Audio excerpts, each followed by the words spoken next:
and president of the Iowa CCI Action Fund. She's a fourth-generation family farmer from Dexter, Iowa, and Barb Kalbaugh is here tonight to talk to you about clean water and factory farms.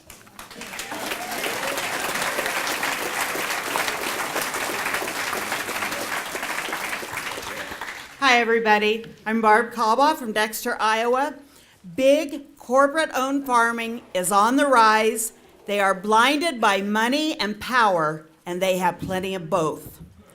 Ag corporations consolidated their power through our legislature by working through the commodity groups for corn, soybeans, and livestock, and through a powerful corporate ag advocacy group called the Farm Bureau. The influence of these groups resulted in having House File 519 signed into law in 1995. This law, signed by Governor Terry Branstad, legalized factory livestock farming in Iowa. As a result of House File 519, we have well over 8,200 factory-style livestock farms. That averages over 82 farms per county. And these numbers do not include the big poultry and egg facilities. The livestock industry is responsible for 10 billion gallons of manure on our land every year, a conservative estimate. And it is not always applied conservatively. House File 519 was signed in 1995. By 2002, there'd been 139 manure spills, and we had then 238 impaired waterways. Now, 12 years later, there's been 731 manure spills. We now have 630 impaired rivers, lakes, and streams in the state of Iowa. No, it's not. And we all pay for that. Make no mistake about it, we have a clean water crisis here in the state of Iowa. We have algae blooms and closed beaches. Fishermen catch fish, but they don't eat them. There is excessive nitrates and ammonia in our drinking water. Water bills rise as treatment facilities struggle to keep pace with the rising nutrient levels in our waters. We've got too much manure, too many corporate livestock operations, and too many public officials who kowtow to corporate ag groups like the Farm Bureau.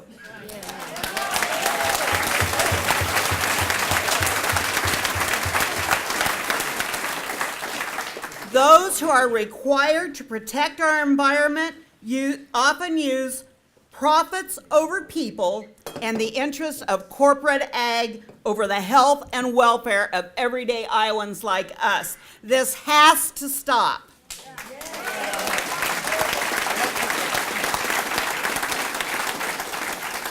It is time to get fired up. It's time to enforce the laws already on the books. It's time for fines and penalties that deter polluters. It's time for a strong clean water rule that shuts down repeat violators, and yes, they exist. It is time for public policies that put people before polluters, before politics, and before profits. The time is now. Mark is the president of the South Central Iowa Federation of Labor, and he will speak about raising the minimum wage.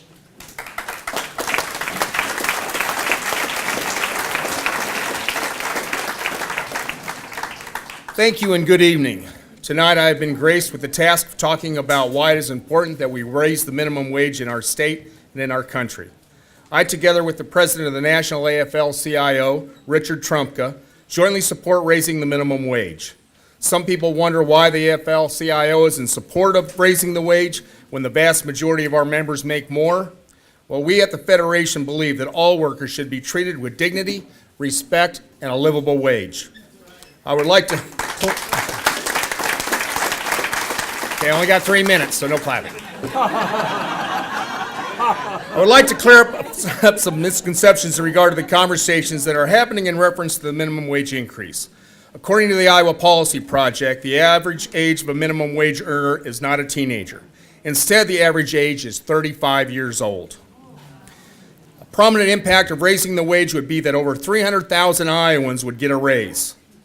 Next, I would like to point out that 70% of the United States economy is based on consumer spending. Raising the wage would infuse $272 million into Iowa's economy. This is made possible because the folks receiving an increase would immediately spend it on goods and services in our communities and would not be sending this increase off to the Cayman Islands. There are two types of corporate welfare, direct and indirect. Direct corporate welfare and subsidies that come directly from the government to corporation in the form of tax deductions.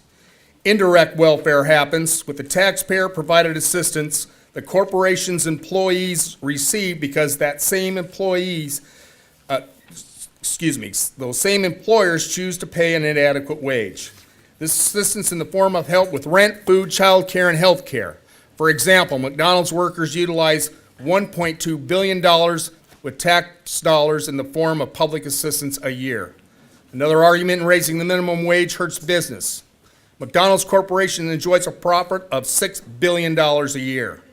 If they raise the wage of their workers to $15 an hour, they would have to raise the price of a Big Mac by 68 cents.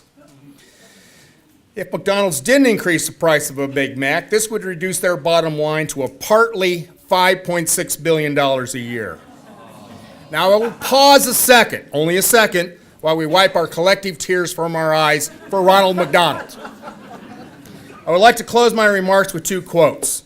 The first quote is by an American comedian, Chris Rock, who said, "I used to work at McDonald's making minimum wage. You know what that means when someone pays you minimum wage? You know what the boss is trying to say? Hey, I pay you less, but it's against the law." Before I quote Dr. Martin Luther King Jr., I'm sure you have all heard the narrative that minimum wage earners don't deserve a raise because the jobs they perform are minimal in nature. If they want to be paid more money, they need to get a better job. I think Dr. King stated it most clearly when he declared in Memphis, just before he was assassinated, all labor has dignity. King also stated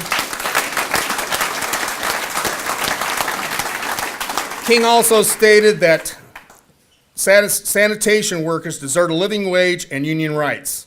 For what made labor menial was not hard and dirty work, but lack of union rights and poor conditions. Prior to going to Memphis, he told Local 199 hospital workers, "You see, no labor is really menial unless you're not getting adequate wages." Thank you. It's time to raise the wage.